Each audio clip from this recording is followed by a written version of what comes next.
ketahui dunia saat ini, dan membuat mereka para saintifik terpesona atas keilmiahan dan kemukjizatan Al-Quran tersebut. Prof. Dr.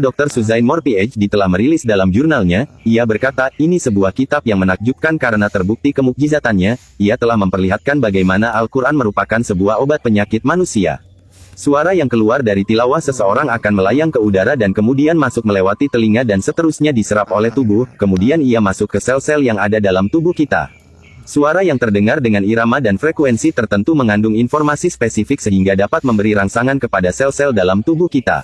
Al-Quran yang tersusun secara sistematik dengan irama yang indah karena bacaan yang tartil dan pengulangan kata-katanya sungguh menakjubkan karena ia membuat sel-sel dalam tubuh kita bisa melawan penyakit-penyakit yang berbahaya, dengan bahasa yang menyentuh, ternyata mengandung informasi spesifik pada setiap ayat-ayatnya. Dengan informasi yang spesifik ini bisa membuat sel-sel yang sakit menjadi sembuh. Hasil penelitian terkini seperti yang diungkapkan Prof. Dr. Abraham Nicole PhD, bahwa sel-sel darah merah yang telah dibacakan ayat-ayat Al-Quran dengan bacaan tartil artinya bacaan yang indah dengan memakai kaidah tahsin tajwid, ia memperlihatkan respon tertentu. Sehingga sel-sel kanker pun bunuh diri. Bahkan virus autoimun pun lenyap. Terbukti dari hasil penelitian Prof. Dr. Victor Iron PhD USA. Penelitian lainnya membuktikan bahwa sel-sel kanker ganas menjadi normal kembali dengan bacaan ayat-ayat Al-Quran. Di samping itu penelitian memperlihatkan bahwa media sifa yang paling baik untuk Al-Quran adalah air putih, madu, minyak zaitun, air zam-zam dan makanan alami yang sangat banyak ragamnya di dunia ini, ia bisa menjadi media sifa gelombang energi dari sebuah bacaan Al-Quran. Manfaat membaca Al-Quran bagi kesehatan. Menurut sebuah survei yang dilakukan oleh Dr. Al-Qodi di Klinik Besar Florida, Amerika Serikat, berhasil membuktikan hanya dengan mendengarkan ayat suci Al-Quran, baik mereka yang mengerti bahasa Arab atau tidak, ternyata memberikan perubahan fisiologis yang sangat besar.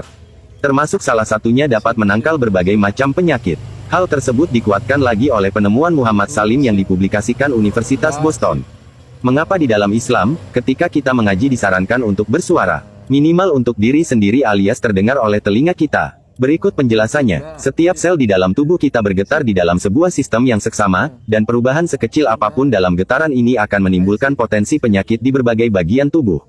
Nah, sel-sel yang rusak ini harus digetarkan kembali untuk mengembalikan keseimbangannya. Hal tersebut artinya harus dengan suara. Maka muncullah terapi suara yang ditemukan oleh Dr. Alfred Tomatis, seorang dokter di Perancis. Sementara Dr. Al-Qodi menemukan bahwa membaca Al-Quran dengan bersuara, memberikan pengaruh yang luar biasa terhadap sel-sel otak untuk mengembalikan keseimbangannya. Penelitian berikutnya membuktikan sel kanker dapat hancur dengan menggunakan frekuensi suara saja. Dan kembali terbukti bahwa, membaca Al-Quran memiliki dampak hebat dalam proses penyembuhan penyakit sekali berkanker. Virus dan kuman berhenti bergetar saat dibacakan ayat suci Al-Quran, dan di saat yang sama, sel-sel sehat menjadi aktif. Mengembalikan keseimbangan program yang terganggu terdapat dalam Al-Quran Surat 17 Al-Isra, ayat 82. Dan yang lebih menguatkan supaya diri ini semakin rajin dan giat. Membaca Al-Quran adalah karena menurut survei, suara yang paling memiliki pengaruh kuat terhadap sel-sel tubuh, adalah suara si pemilik tubuh itu sendiri. Al-Quran Surat 7 Al-Araf ayat 55 dan Al-Quran Surat 17 Al-Isra, ayat 9 dan 10. Mengapa sholat berjamaah lebih dianjurkan? Karena ada doa yang dilantunkan dengan keras, sehingga terdengar oleh telinga, dan ini bisa mengembalikan sistem jaringan kita yang rusak. Mengapa dalam Islam mendengarkan lagu hingar-bingar tidak dianjurkan? Karena survei membuktikan, bahwa getaran suara hingar-bingar membuat tubuh tidak seimbang. Maka kesimpulannya adalah, 1. Bacalah Al-Quran di pagi hari dan malam hari sebelum tidur untuk mengembalikan sistem tubuh kembali normal. 2. Kurangi mendengarkan musik hingar-bingar, ganti saja dengan murotal yang jelas-jelas memberikan efek menyembuhkan.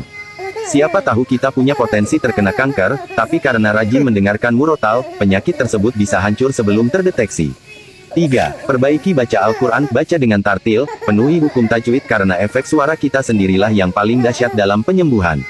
Dengan hanya tilawah yang baik dan tartil tajwid tahsin maka kesehatanmu akan terjaga. Insya Allah. Semoga bermanfaat, amin.